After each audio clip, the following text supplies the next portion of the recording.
Você está acompanhando Além da Notícia e hoje, muito especial, estamos extraordinariamente fora dos estúdios, como acontece em raríssimas ocasiões, mas sempre por uma causa muito especial. É que nós participamos do 9º Mutirão Brasileiro de Comunicação.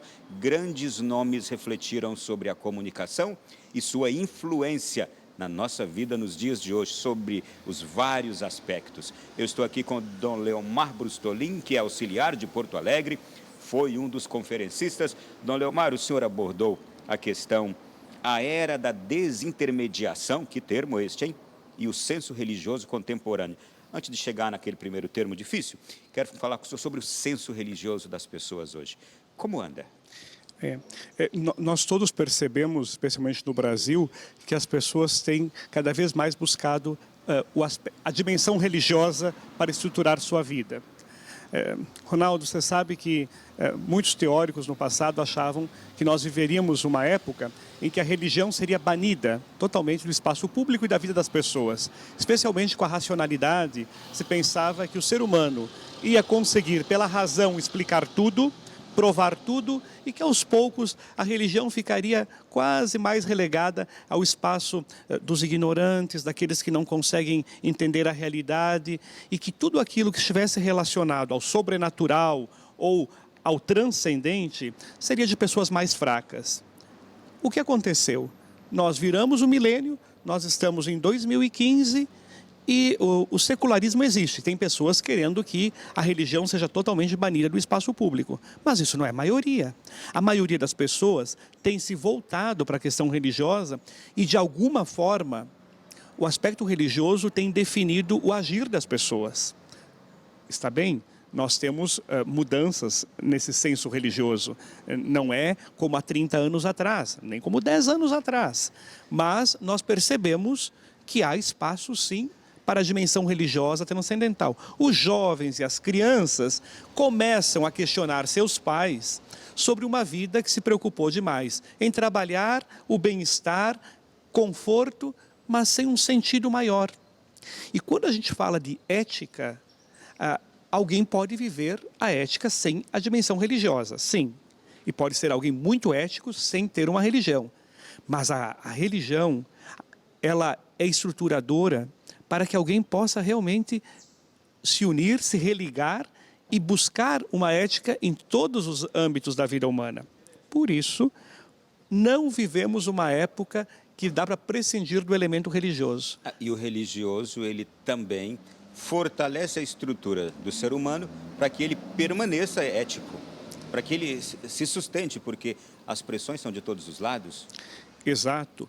Embora é bom lembrar, né, Ronaldo, que algumas formas da vivência religiosa contemporâneas levam aos radicalismos e aos fundamentalismos que podem levar até o terrorismo. Isso em qualquer grupo religioso, não em um só. E agora, é preciso entender qual é o sentido da religião. Qual é o sentido de alguém se conectar com o transcendente? Eu uso a expressão conectar, que é bem típica do Muticom. E esta relação que nós temos com o outro absoluto, com o mistério, precisa também pautar a nossa vida. E hoje nós percebemos o quê?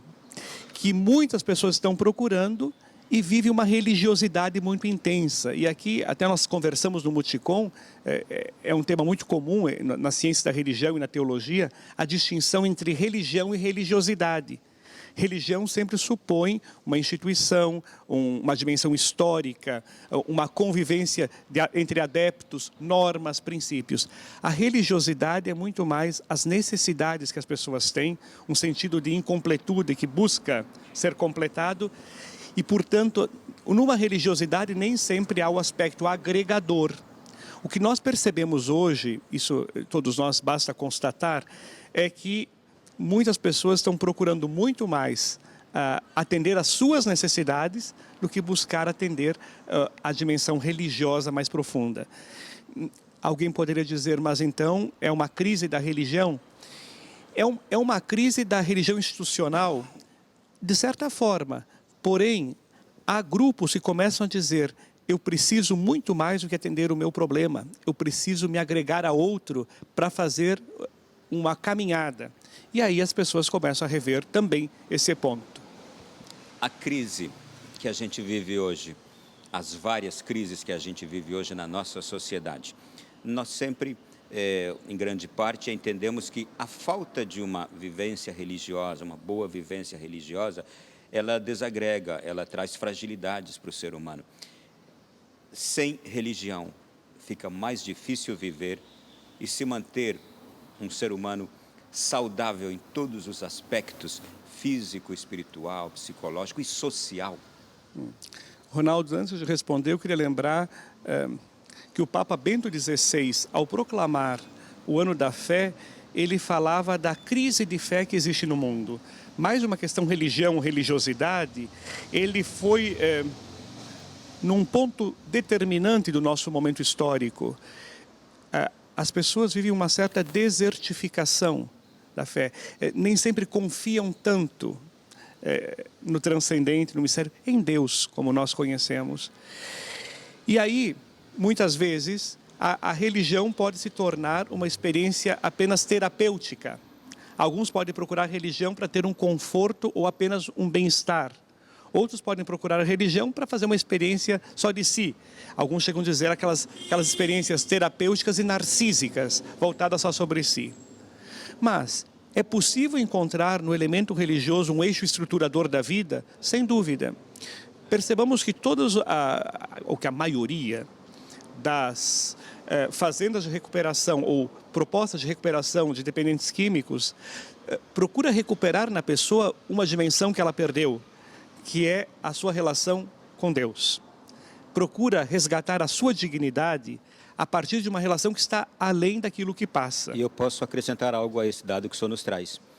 80% das pessoas que se recuperam nesses lares, se recuperam justamente nas fazendas onde há o argumento fé. Clínicas, terapêuticas e outras casas que não se utilizam também do argumento da fé, não conseguem recuperar tanto quanto essas casas religiosas, católicas, evangélicas, que se utilizam do argumento fé. São dados científicos existentes. E veja, Ronaldo, o que esses grupos trabalham na questão religiosa? O sentido da vida. Porque, muitas vezes, o que a gente percebe na sociedade é uma crise do sentido da vida. Por que faço o que faço? Por que levanto pela manhã, vou trabalhar, vivo a minha experiência de um cotidiano e os dias se passam, as semanas se repetem, os anos mudam e quem sou eu nessa realidade toda? A religião, a experiência da fé faz com que o ser humano se encontre e tenha uma espiritualidade. E a espiritualidade é aquilo que me movimenta. O que é que me movimenta? Não pode ser só a ânsia pelo dinheiro, ou a busca de trabalho, ou simplesmente suportar o peso do cotidiano. É preciso ir além. Como enfrentar as crises da família, da realidade, as crises econômicas, sociais, todas que vivemos? Precisamos algo mais. Precisamos transcender. E essa transcendência, sem dúvida, vem pela fé e pela religião. Agora, precisa ser uma religião que estruture a minha relação com o transcendente. Não pode ser simplesmente uma agregação de pessoas em torno de alguns elementos externos. Ela precisa ser uma vivência, ela precisa ser motivada por uma grande espiritualidade.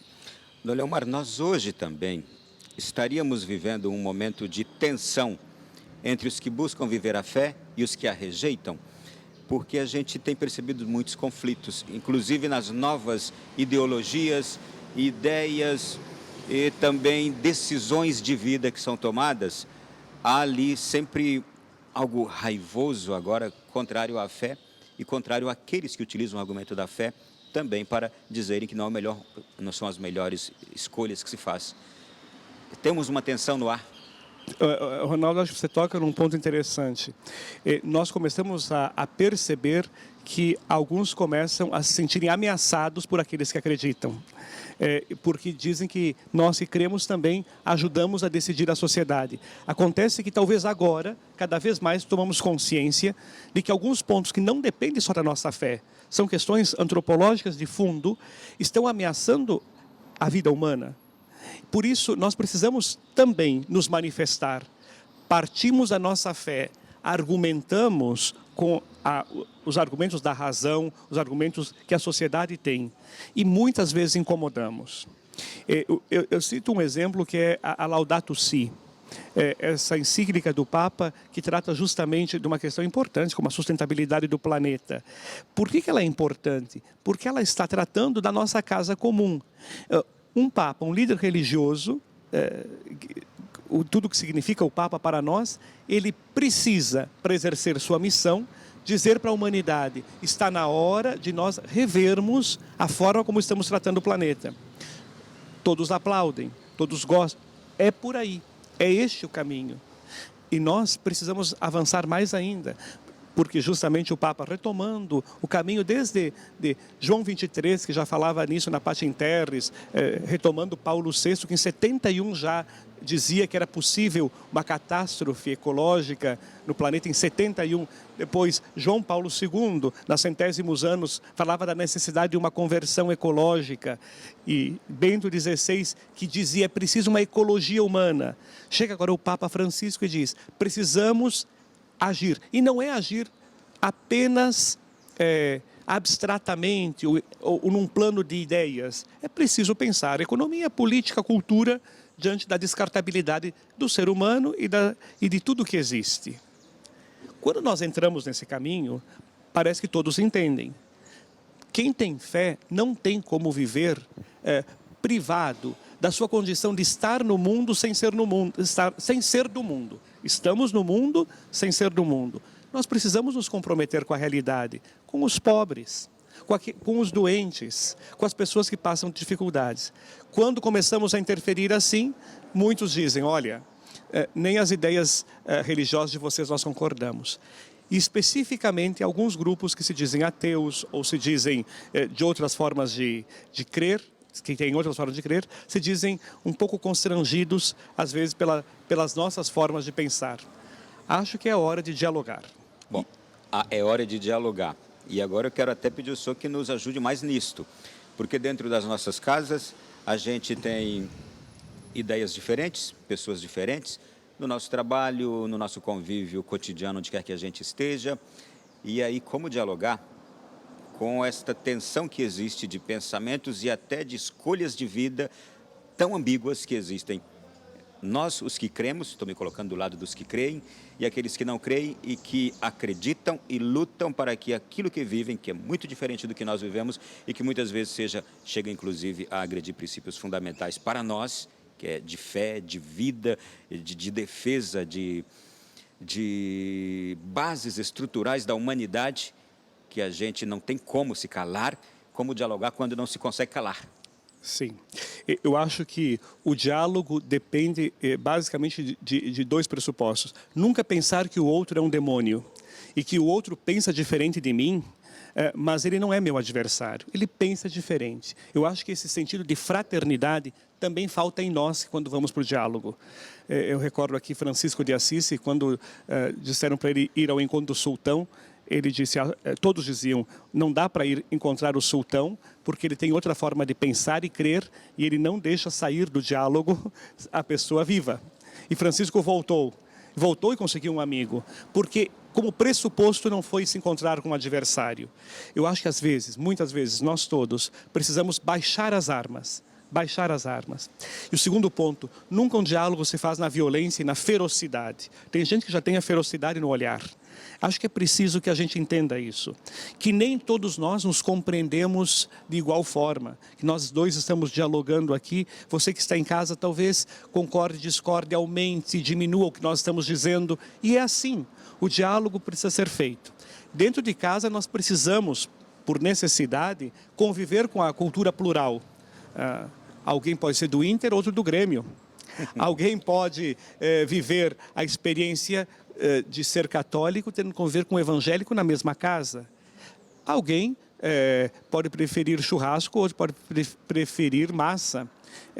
No mínimo, a gente dialoga e convive dentro de casa, fora também. E nas questões religiosas, políticas, culturais, sociais, partir desse pressuposto, o outro não é um demônio e o pensamento do outro pode me fazer crescer. Eu não preciso ter medo. Agora, precisamos não emocionalizar, precisamos dialogar a partir de fundamentos, de argumentos. Se nós fazemos apenas com opiniões, sem escutar, acho que não existe diálogo sem escuta. Então, o outro não é um demônio, não preciso ser feroz, violento, mas eu tenho que escutar. Muitas vezes, quando a gente fala em dialogar, a gente diz assim, que o outro me escute. Eu quero que você, Ronaldo, me escute. Não, eu tenho que te escutar. Tenho que saber quais são as perguntas que você está me fazendo para mim poder responder. Eu acho que, às vezes, o diálogo é truncado pela falta de escuta. Seria uma boa síntese esta enxergar, perceber o que a alma do outro tem de melhor? Eu acho que sim. Mais que isso, sempre dizer, o outro é um irmão. Ele pode ter andado por caminhos bem diferentes dos meus, mas ele é sempre um irmão. Partir de um pressuposto que nós, seres humanos, mesmo que o outro não acredite, nós, seres humanos, temos um único Pai. E é tão fácil rezar o Pai Nosso, como é difícil entender a fraternidade que esta oração nos exige. E, portanto, partir do pressuposto que o outro não é uma ameaça para mim e que o outro tem coisas muito ricas que pode também me enriquecer no diálogo. Muito bem, olha, esse segundo bloco já era. Daqui a pouquinho, no último, nós vamos conversar com Dom Leomar sobre a era da desintermediação. Que era esta que a gente está vivendo, hein? Já já a gente volta.